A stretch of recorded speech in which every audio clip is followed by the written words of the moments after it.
Hello मेरे प्यारे बच्चों, कैसे हैं आप सभी। उम्मीद करता हूं स्वस्थ होंगे, मस्त होंगे, जबरदस्त होंगे। आज मैं आपको बताने वाला हूं बहुत इंपॉर्टेंट, जी हाँ, फ्लेमिंगो के सबसे इंपॉर्टेंट, यानी कि भैया ये समझ लीजिए इंपॉर्टेंट का मतलब क्या है, महत्वपूर्ण। क्या यहां पर लिखा हुआ है शॉर्ट आंसर टाइप क्वेश्चन, जी हाँ, जो कि आपकी परीक्षा में 8 नंबर का आता है। 4-4 नंबर के 2 प्रश्न आते हैं और इस वीडियो में मैं आपको बताऊंगा सारे क्वेश्चंस चैप्टर वाइज, और बहुत ज्यादा नहीं बताऊंगा, बहुत ही लिमिटेड, जो बार बार यूपी बोर्ड की परीक्षा में पूछे जाते रहे हैं। तो सबसे ज्यादा आने के चांसेस बेटा इन्हीं के हैं। इनमें से एक भी क्वेश्चन मिस मत करना। क्यों? क्योंकि बोर्ड परीक्षा में इस बार यही आने वाले हैं, ये मैं आपको बता रहा हूं, दावा कर रहा हूं। जी हां, देख लीजिएगा, स्क्रीनशॉट ले लीजिएगा। ठीक है बेटा, चलिए। पहला चैप्टर है द लास्ट लेसन। अब द लास्ट लेसन में पहला प्रश्न आता है, whom did mister Hamel blame for the ignorance in studies and why. ये बार बार बेटा ये प्रश्न पूछा गया है और ये पूछा जाता रहेगा, है ना। जी भैया, ये बार बार पूछा गया है और ये इससे ऐसे ही प्रश्न बनते हैं कि मिस्टर हैमेल ने जो पढ़ाई को लेकर के जो इग्नोरेंस था, है ना, उसके लिए किसको ब्लेम किया, किसको दोषी ठहराया, यानी कि पढ़ाई को लेकर के जो अनदेखी की जा रही थी उसके लिए किसको दोषी ठहराया मिस्टर हैमेल जी ने। तो सबसे पहले तो मिस्टर हैमेल ने क्या कहा, firstly for the ignorance in studies mister Hamel blamed the students. तो सबसे पहले उन्होंने स्टूडेंट्स यानी कि बच्चों को, छात्रों को ब्लेम किया, दोषी ठहराया, because they delayed the studies. क्यों? क्योंकि वो भैया पढ़ाई को टालते रहे, डिले करते रहे, देरी करते रहे। Then he blamed their parents, और फिर उसके बाद में उन्होंने उन बच्चों के माता पिता को, पेरेंट्स को ब्लेम किया। क्यों?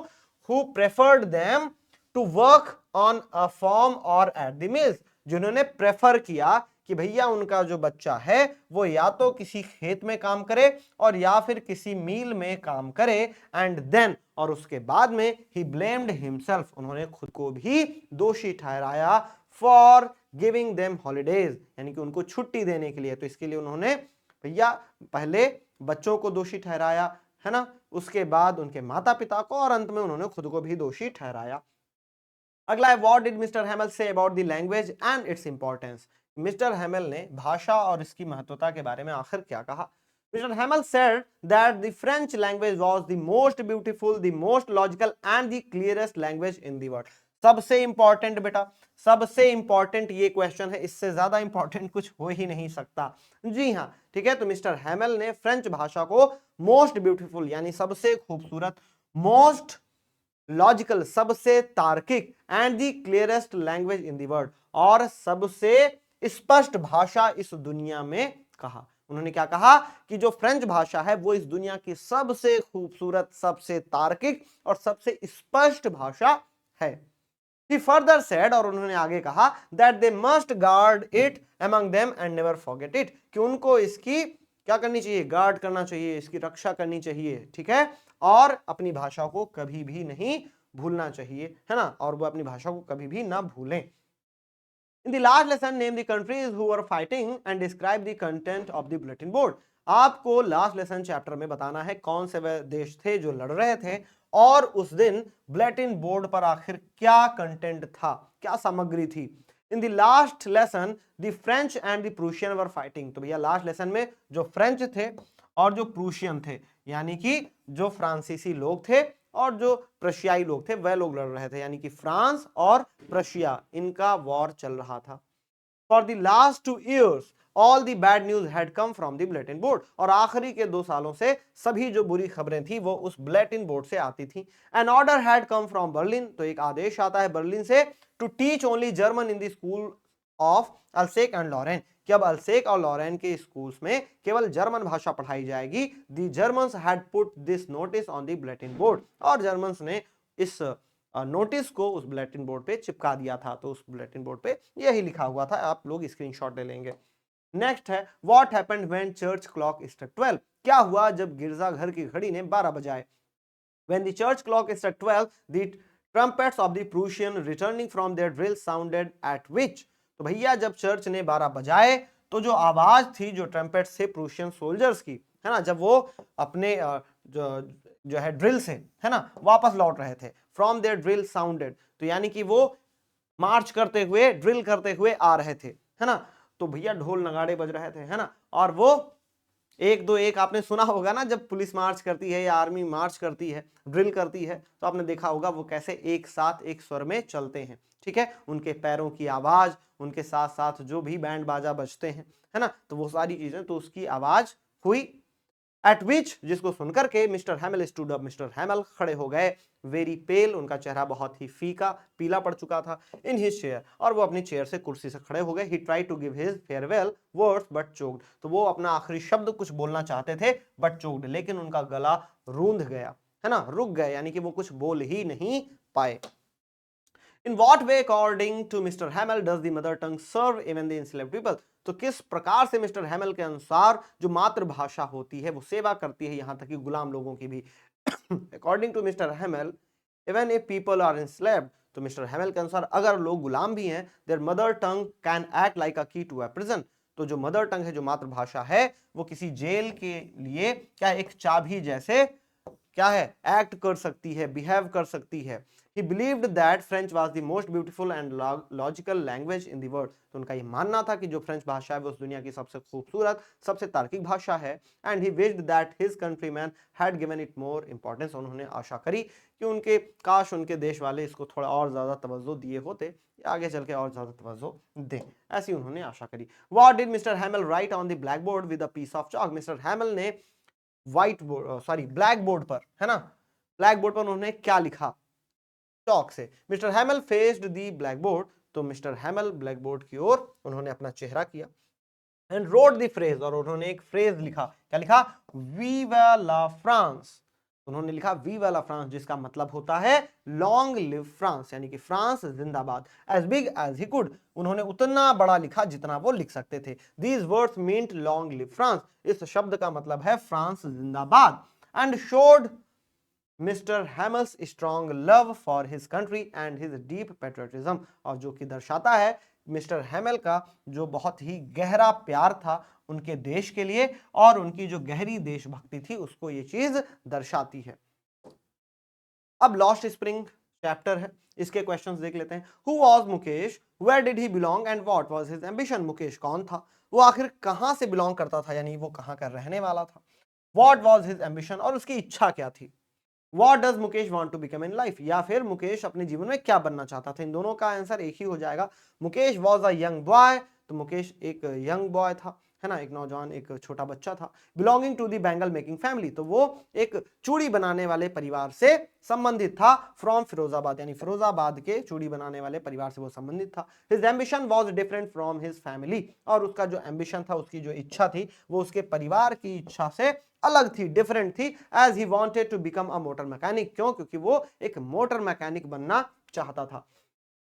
What was the meaning of garbage for children? What did they find in it? ये बहुत इंपॉर्टेंट क्वेश्चन है। What was the meaning of garbage, कि भैया जो गार्बेज है, जो कूड़ा है, उसका क्या अर्थ था बच्चों के लिए, और वो बच्चे उस कूड़े में क्या पाते थे। फॉर चिल्ड्रेन, यानी कि रैग पिकर्स, वो बच्चे जो कूड़ा बीनते थे, गार्बेज इज गोल्ड, उनके लिए जो गार्बेज था, जो कूड़ा था, वो गोल्ड था, यानी कि सोना था। It is their daily bread, वो इनका डेली ब्रेड था, यानी कि भैया, है ना, जो डेली वे खाते हैं, जिससे वो अपना पेट भरते हैं, गुजारा करने का एक साधन था, ये यही खाते, मतलब अब कूड़ा नहीं खाते थे, पर इस कूड़े के पैसे से ही खाने का जुगाड़ होता था, इसलिए इसको डेली ब्रेड कहा गया है। A roof over their heads, और इसी से इनके सर के ऊपर छत थी। छत थी का मतलब कि उसी से भैया ये रहते थे, गुजारा करते थे, ठीक है जी। फॉर अ चाइल्ड, एक बच्चे के लिए, गार्बेज इज इवन मोर, एक बच्चे के लिए जो गार्बेज है, जो कूड़ा है, वो इससे भी कहीं ज्यादा था।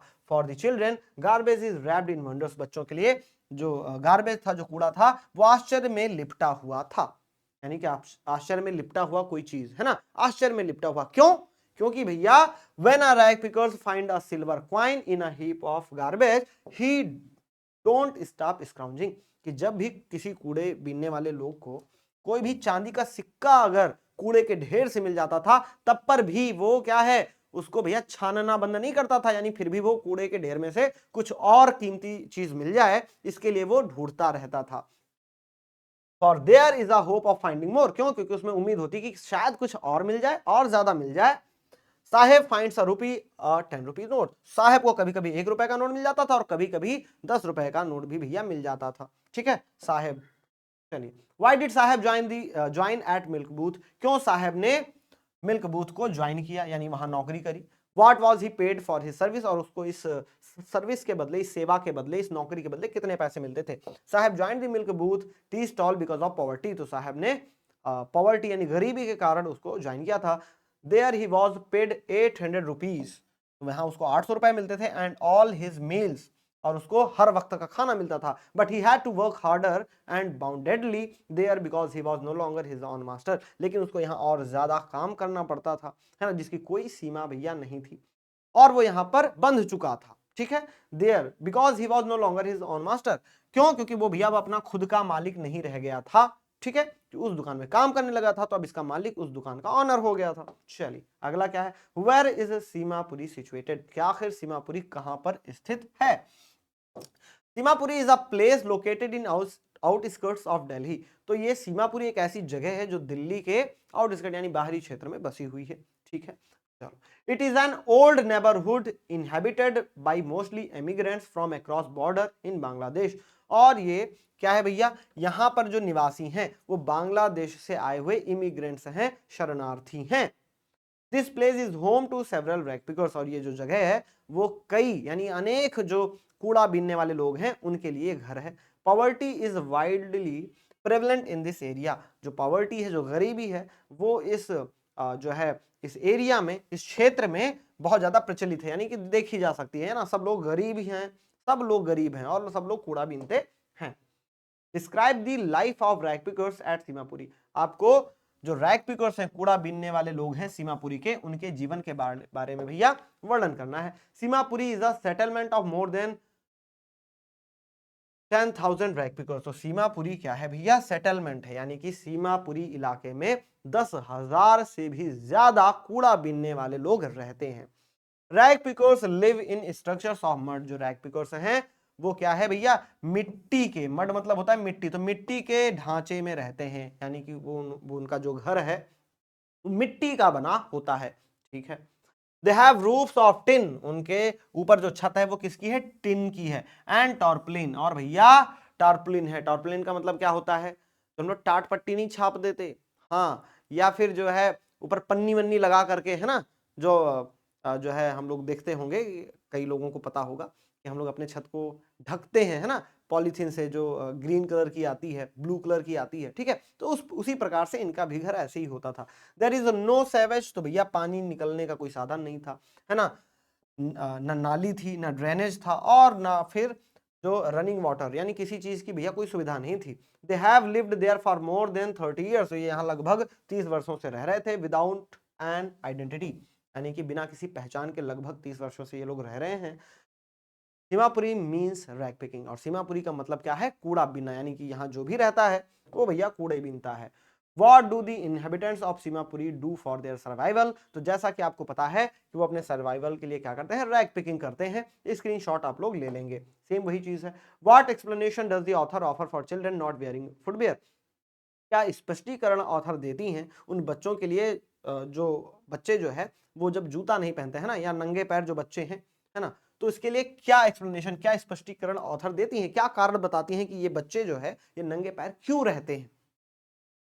The lack of money is valid explanation, तो यानी पैसे की कमी क्या है, एक वाजिब स्पष्टीकरण है। Children like Saheb can't afford shoes, तो वो बच्चे यानी साहेब के जैसे जो बच्चे हैं वह जूता खरीदना नहीं अफोर्ड कर सकते।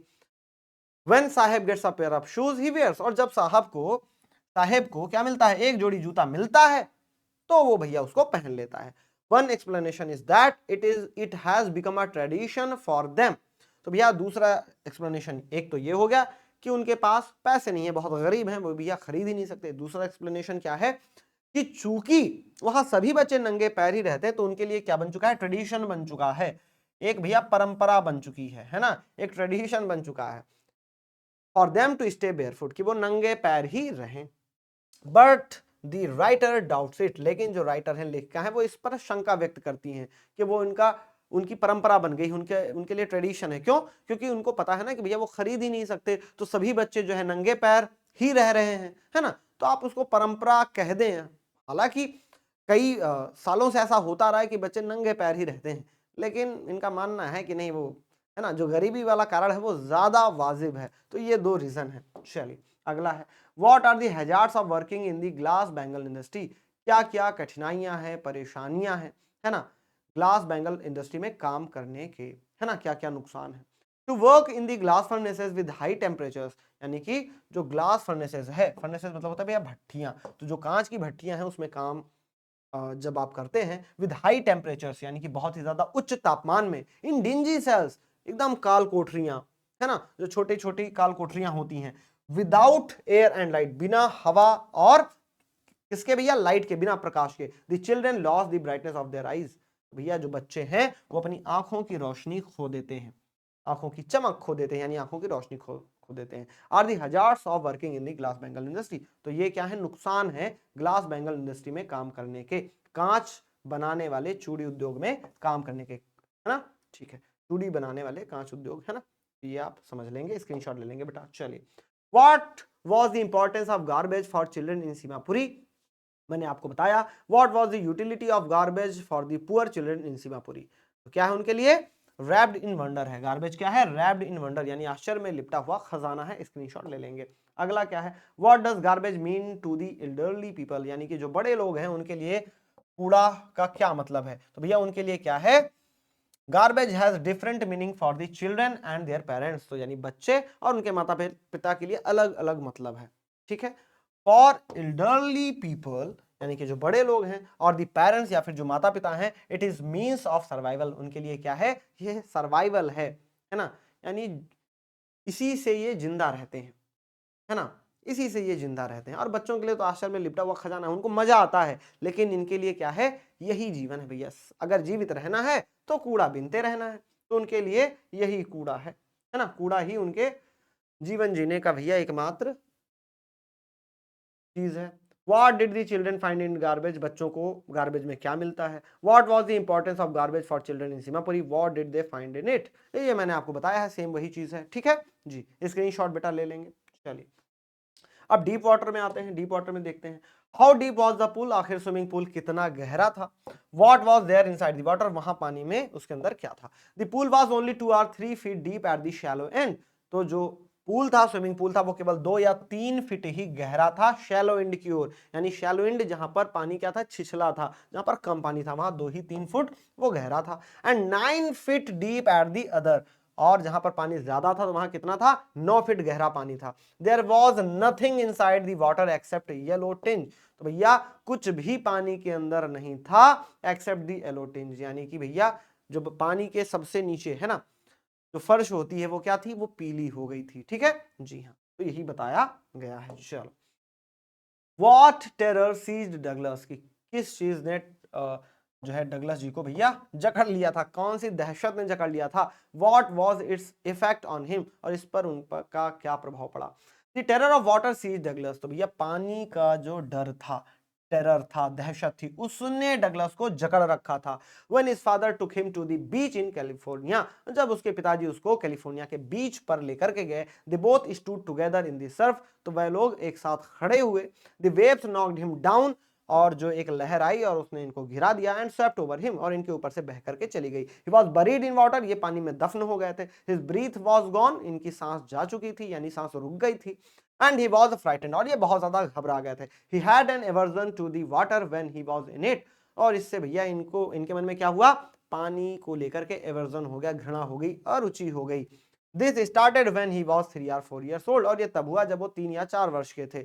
His introduction to the YMCA swimming pool revived unpleasant memories and stirred childish fear, और जब वो YMCA स्विमिंग पूल में गए तब इनका ये जो पुराना डर था वो फिर से जग गया, और ये इनका जो पानी का डर था वो वापस से और ज्यादा भैया बढ़ गया।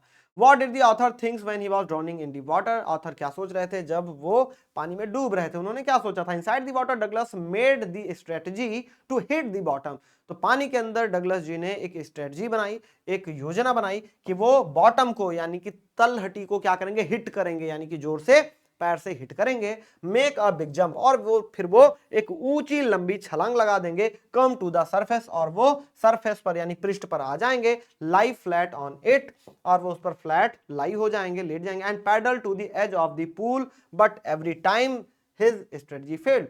और लेकिन भैया हर बार उनकी ये जो युक्ति थी वो बार बार असफल हो रही थी। He did this all continuously to save his life, और उन्होंने ये सारी चीजें लगातार करी ताकि वो अपना जीवन बचा पाए। What did the instructor do to train Douglas? Douglas ji के जो इंस्ट्रक्टर थे, प्रशिक्षक थे, उन्होंने डगलस को प्रशिक्षित करने के लिए क्या किया? The instructor put a belt around Douglas, तो उन्होंने एक बेल्ट बांध दी, है ना, एक बेल्ट यानी कि पेटी बांध दी डगलस की ओर। Attached a rope to the belt, और एक रस्सी उस बेल्ट में बांध दी।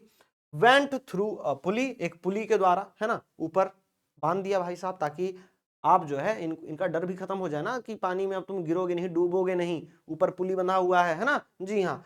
Held on to the end of the rope, जो कि भैया उस रस्सी के किनारे बंधा हुआ था। Went back and fourth across pool, तो वो इधर से उधर आगे पीछे जा रहे थे पूल के। आवर आफ्टर आवर्स, घंटों घंटों, डे आफ्टर डे, दिनों दिन, वीक आफ्टर वीक्स, हफ्तों हफ्तों, एंड आफ्टर 7 months, और आखिरकार 7 महीने के बाद the instructor declared him as a swimmer, तो इंस्ट्रक्टर ने उनको स्विमर डिक्लेयर कर दिया कि ये भैया अब तैरना सीख गए हैं। चलो, What was childhood incident that made Douglas afraid of water? तो बचपन की कौन सी घटना थी? तो मैंने आपको बताया है ना कि जो घटना थी भैया, अपने पिताजी के साथ गए थे और वो वहां पर डूब गए थे। चलिए भैया, है ना, स्क्रीनशॉट ले लेंगे। चलिए, What was the pride of the author Douglas and why he subdued it? क्यों, आखिर उनका क्या प्राइड था, है ना, और क्यों उन्होंने इसको सबड्यूट कर दिया? The author hated to walk naked into pool, तो भैया ऑथर जो थे वो पानी में नंगे जाना क्या है, उससे नफरत क्या करते हैं। नंगे जाने से मतलब कि, है ना, उनके पैर बहुत पतले थे इस वजह से। And show his skinny legs, और उनके जो स्किनी लेग्स हैं, है ना, पतले पैर हैं, वो उसको दिखाना नहीं चाहते थे। But he subdued his pride, लेकिन उन्होंने अपने प्राइड, अपना जो घमंड था, या उनका जो उनको लग रहा था ना कि ये मेरा गर्व है, अब मैं यार ऐसे जाऊंगा तो, है ना, तो मतलब बेइज्जती हो जाएगी, तो उन्होंने इसको छोड़ा एंड डिड इट। और फिर भी वो बेचारे अपने पानी के डर को भगाने के लिए उन्होंने ऐसा किया, यानी कि वो अपने उन्होंने जो है कपड़े निकाले, है ना, और अपने भैया जो उनके नंगे पैर थे वो भैया उन्होंने दिखाए। चलिए, दी रेड ट्रैप, अब रेड ट्रैप पे आते हैं। चलिए, Who was the red trap seller? क्या आखिर रेड ट्रैप सेलर कौन था, चूहादानी बेचने वाला कौन था? How did he make them? और कैसे वो इनको बनाता था? The red trap seller was a poor vagabond, तो वो एक गरीब वेगाबॉन्ड था, आवारा व्यक्ति था। Who used to wander here and there, जो कि इधर उधर घूमा टहला करता था। Selling red traps of wire, यानी कि जो तारों की बनी हुई चूहेदानियां बेचते हुए इधर उधर घूमता टहलता रहता था। He made those red traps himself, तो वो इन रेड ट्रैप्स को खुद ही बनाता था। From the material he got by begging in the stores or at the big farm, जिनको वो बड़ी बड़ी जो दुकानें होती थी, है ना, या जो मिल्स होती थी, वहां से वो या तो भीख मांग करके लेकर के आता था, है ना, जो जो भी सामग्री होती थी, तो उन्हीं से वो चूहेदानियां बनाया करता था। चलिए, अगला क्या है? What happened with the rat trap seller into the woods, क्या आखिर जंगल में रेड ट्रैप सेलर के साथ क्या हुआ?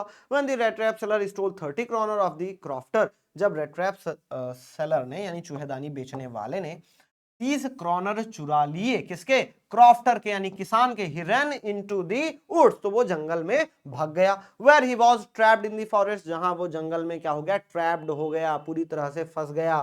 ही walk and walked without coming to the end of the wood, वो चलता रहा बिना किसी अंत के, यानी जंगल में वो भैया चलता रहा, लेकिन उसको कोई अंत ही नहीं मिला।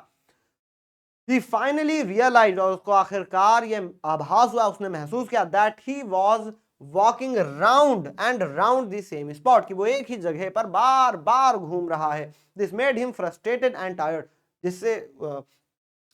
जिस वजह से वो क्या हो गया? फ्रस्ट्रेटेड हो गया, चिड़चिड़ा हो गया, एंड टायर्ड, और बहुत थक गया था। Now he realise that he had fallen into a rat trap, अब उसको महसूस हुआ कि वो क्या है?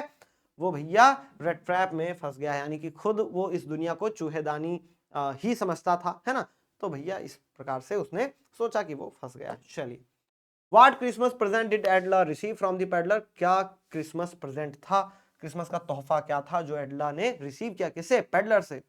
Why did she give a little cry of joy, और क्यों उसने क्या है, खुशी के आंसू उसके निकल पड़े? या फिर what did the young girl find in the package when she opened it, तो उस यंग गर्ल ने, नौजवान लड़की ने आखिर उस पैकेज में क्या पाया, उस पैकेट में क्या पाया जब उसने उसको खोला। And in the lesson the rat trap, यानी द रेट ट्रैप पाठ में उस छोटी बच्ची ने, छोटी बच्ची कह रहे हैं, नौजवान बच्ची ने क्या पाया उस लड़की ने, है ना, जब उसने उसको खोला। तो इस दो प्रकार से भैया इस प्रश्न को पूछा जा सकता है। Edla received a little package as a Christmas present from the peddler, तो उस घमंतु आवारा व्यक्ति से एडला ने क्या रिसीव किया भैया, लिटिल पैकेज, यानी इसके लिए एक छोटा सा पैकेज था, छोटा सा पैकेट था एज अ क्रिसमस प्रेजेंट, यानी कि क्रिसमस के तोहफे के रूप में। She give a little cry of Joy, तो उसके आंखों से भैया क्या खुशी के आंसू निकल गए, क्यों, बिकॉज इन दैट पैकेज, क्योंकि उस पैकेट में there found a small rat traps, वहां पर एक छोटा सा उसको क्या मिला, चूहेदानी भैया मिला। लेड 3 रिंकल्ड 10 क्रोनर नोट्स, और वहां पर 30, है सॉरी 3 जो है ना, 30 क्रोनर टोटल पैसे थे, 30 क्रोनर थे, लेकिन 10-10 क्रोनर के 3 नोट थे, है ना, तो उसको 3 मुड़े हुए नोट वहीं पर पड़े मिले। एंड अ लेटर, उसको एक लेटर भी मिलता है, थैंक यू लेटर, ठीक है जी हाँ। तो उसको इतनी सारी चीजें उस गिफ्ट में मिलती हैं, उस पैकेज में मिलती हैं, उस पैकेट में। चलो, why did the peddler consider the world as a rat trap, तो जो पेडलर है वो इस पूरी दुनिया को रेट ट्रैप, चूहेदानी क्यों समझता है। The peddler consider the whole world as a big rat trap, its sole purpose being to set baits for people, क्यों, क्योंकि इसका भैया एकमात्र उद्देश्य क्या था, लोगों के लिए बेट्स, बेट्स, है ना जी हाँ, कि भैया वो समझता था कि ये जो दुनिया है ना, ये लोगों के लिए चारा की तरह है, ये चारा देती है और आदमी इस लालच में फंस जाता है, ठीक है, हाँ ऐसा था। The joys and riches of this world are nothing but tempting baits, और इस दुनिया में जो क्या है, जो जॉयज है, जो आनंद है, जो खुशी है, एंड रिचेस, और जो भी समृद्धि वाली चीजें हैं, है ना, जो भी अच्छी चीजें हैं, of this world are nothing but tempting baits, तो ये कुछ भी नहीं बल्कि आकर्षित करने वाले क्या है, चारा हैं। And anyone who is tempted by them, और जो कोई भी इसके द्वारा आकर्षित होता है, was captured by the rat trap, तो वो रेट ट्रैप द्वारा फंस जाता है, which completely closed in on him, जो कि उसकी ओर उसको क्या करती है, कंप्लीटली यानी पूरी तरह से बंद हो जाती है। तो मानता है कि ये दुनिया एक बहुत बड़ी रेड ट्रैप है, बहुत बड़ी चूहेदानी है, और इसका उद्देश्य है लोगों के लिए क्या, लोगों के लिए भैया चारा देना, है ना, लोगों को ये सुख सुविधाओं के नाम पर क्या है, लुभाती है, कि ये उसको सुख सुविधा के नाम पे एक चारा के जैसे उसको दिखाती है कि देखो तुम अगर ये करोगे तो ये पा जाओगे, और बाद में क्या होता है, ये रेड ट्रैप के जैसे है, फिर आदमी उसमें फंस जाता है, और जब फंस जाता है तो कभी निकल ही नहीं पाता है, ऐसा ये सोचता था। चलिए अगला क्या है, what made the pillar think that he had indeed fallen into red traps, तो क्या सोचने पर, किस वजह से भैया पेडलर ने सोचा कि वो रेड ट्रैप में फंस चुका है ना। The peddler stole the crofter 30 क्रॉनर, तो पेडलर ने क्रॉफ्टर के, किसान के 30 क्रॉनर चुराए थे। For safety he entered would, और अपनी सुरक्षा के लिए वो जंगल में उसने प्रवेश किया। He walked and walked without coming to its end, तो वो चलता रहा बिना किसी अंत के। This made him think that he had indeed fallen into a rat trap, तो इससे इसने सोचा कि ये वास्तव में एक रेड ट्रैप में फंस चुका है, चूहेदानी में फंस चुका है।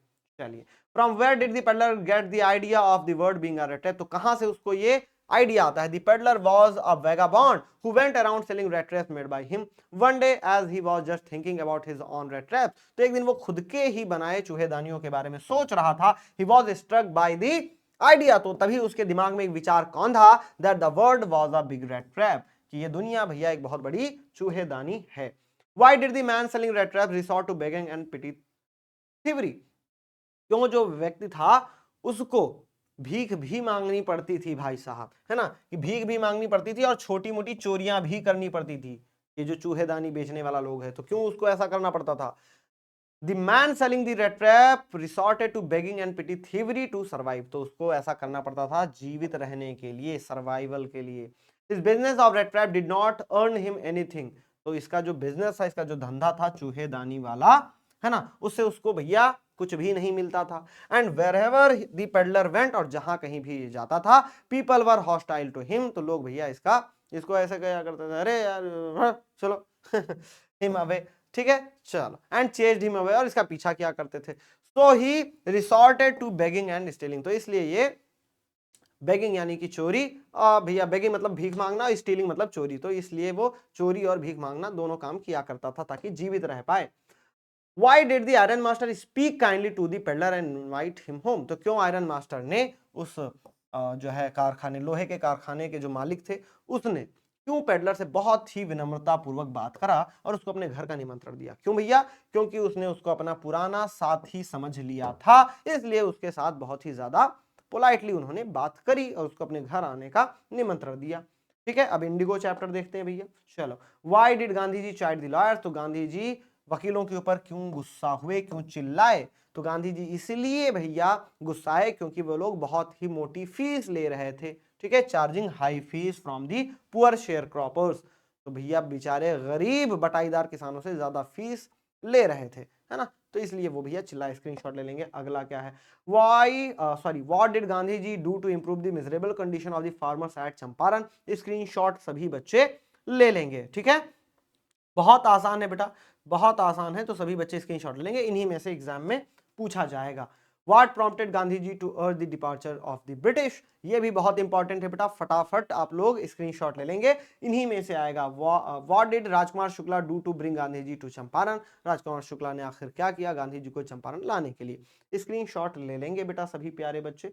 How did Gandhi ji reach Champaran? What problems did he find there? तो गांधी जी चंपारण कैसे पहुंचे और क्या क्या समस्याएं उनको वहां मिली, इसका भी स्क्रीनशॉट ले लेंगे। Poets and pancakes, what did the makeup room look like? तो मेकअप जो रूम था वो आखिर कैसा दिखता था? तो वो एक सैलून जैसा दिखता था जहां हम लोग बाल कटवाते हैं, है ना। जी हाँ, क्यों? क्योंकि वहां पे बहुत ही बड़े बड़े मिरर्स लगे हुए थे। चलो, द इंटरव्यू के भैया क्वेश्चंस देख लेते हैं। Why do the celebrities who have become the victims of interview despises? तो क्यों भैया जो सेलिब्रिटीज हैं, जो प्रसिद्ध लोग हैं जो कि इंटरव्यू का शिकार हुए हैं, वो क्यों इससे घृणा करते हैं? Celebrity writers believe that interviews unduly interfere in their private lifes, they regard themselves as victim of interviews. तो उनको लगता है कि इनके निजी जीवन में ताका झांकी है भैया, है ना। जी हाँ, गोइंग प्लेसेस के इंपॉर्टेंट क्वेश्चन देख लेते हैं। What did Sophie's brother Geoff do when he was out of school? तो सोफी का भाई जियोफ जो है वो क्या करता था जब वो स्कूल से निकल गया था? What is the profession of Geoff? या फिर आपसे पूछा जा सकता है कि आखिर जियोफ का प्रोफेशन क्या था, व्यवसाय क्या था? How is he different from his sister? वो अपनी बहन से कैसे अलग था? Geoff left his school 3 years ago। तो जियोफ ने अपना स्कूल 3 साल पहले छोड़ दिया था। Now he works as an apprentice mechanic. तो वो एक अप्रेंटिस मैकेनिक के तौर पर प्रशिक्षक, है ना, प्रशिक्षक क्या, वो अभी प्रशिक्षु था। अप्रेंटिस मतलब होता प्रशिक्षु, जो अभी भी सीख रहा हो। ठीक है, चल। ही इज वेरी इंट्रोवर्ट, तो वो बहुत ही इंट्रोवर्ट था, है ना। इंट्रोवर्ट का मतलब भैया बहुमुखी, एक होता है एक्सट्रोवर्ट यानी कि बहुमुखी, और इंट्रोवर्ट मतलब अंतर्मुखी। तो वो बहुत ही अंतर्मुखी था, मतलब बहुत ज्यादा बातें नहीं किया करता था। He is not a day dreamer like Sophie. वो सोफी की तरह दिवा स्वप्न नहीं देखा करता था। But he loves his sister very much. और वो, लेकिन वो अपनी जो है बहन से बहुत ज्यादा प्यार किया करता था। So he listens her wild stories patiently. तो वो अपनी बहन की जो वाहियात कहानियां हैं उसको बहुत ही धैर्यपूर्वक सुना करता था। चलिए, what thoughts were floating in the mind of Sophie while returning towards home from the meeting place?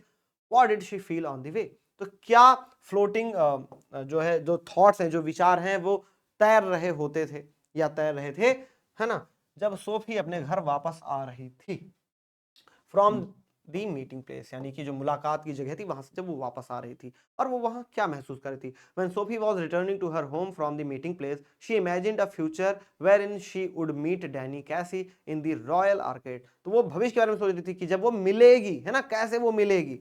On the way, और रास्ते में, she was sad, तो वो बहुत दुखी थी। For she knew that meeting Danny कैसे वॉज जस्ट हर इमेजिनेशन, क्योंकि उसको पता था कि भैया उसकी जो मीटिंग है, जो उसका मिलन है, वो केवल क्या है, इमेजिनेशन है। यानी कि वो सिर्फ सोच रही थी कि उसने मिला है ना, कि ये मिली है डैनी कैसे से, या फिर ये मिलेगी, तो सब कुछ इसका क्या है, इसके दिमाग का ही भ्रम है। ये सारी चीजों को सिर्फ सोचा करती थी। बहुत सारे बच्चे होते, वो सोचते ना काश मैं ये होता, और वो इतना ज्यादा सोच लेते हैं कि उनको लगता है कि मैं यही हो ही गया। ऐसा ही सोफी के साथ था। तो ये थे very important short answer type questions from your prose. तो भैया इनको जरूर आप लोग पढ़ लीजिएगा, बोर्ड परीक्षा में इनके आने के चांसेस सबसे ज्यादा हैं। मिलते हैं आपसे अगली वीडियो में। Thank you very much. जय हिंद, जय भारत।